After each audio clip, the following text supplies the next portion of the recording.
बातमी चंद्रपूरमधनं. चंद्रपुरात उद्या पंतप्रधान मोदींची पहिली सभा होणार आहे. भाजप उमेदवार सुधीर मुनगंटीवार यांच्या प्रचारासाठी मोदी चंद्रपूरमध्ये येणार आहेत. विशेष म्हणजे चंद्रपुरात तब्बल 10 वर्षांनी पंतप्रधान मोदींची सभा होतीये. चंद्रपूरमध्ये सुधीर मुनगंटीवार आणि काँग्रेसच्या प्रतिभा धानोरकर यांच्यात थेट लढत होणार आहे. यावरून आता वार पलटवार सुरू झाले आहेत. चंद्रपुरात मोदींनी 4 सभा घ्याव्यात तरी धानोरकरच निवडून येणार असं संजय राऊत म्हणतात. त्यावर मुनगंटीवारांनी देखील उत्तर दिलंय.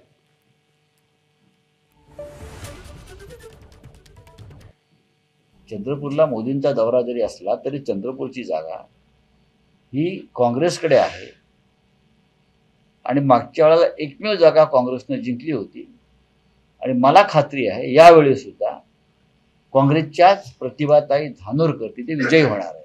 मोदींनी आणखी तिथे 5 सभा घेतल्या पाहिजे. ठीक आहे, तो त्यांचा विषय आहे. ते मुंबईमध्ये बसून दिव्य दृष्टी आहे त्यांना. ते मुंबईमध्ये बसून सांगताय की देशाचे पंतप्रधान उद्धव ठाकरेजी होतील, तर त्यांच्या दिव्य दृष्टीला जनतेने साथ तर दिली पाहिजे ना. झागच नाही तर आपण त्यांच्या मातोश्रीलाच एक छोटा देश आपण ते मांडतील आणि कल्पनेमध्ये आपण जसा भातुकलीचा खेळ करतो तसा भातुकलीचा खेळ करून ते पंतप्रधान हे गृहमंत्री वाटप करून घेतील.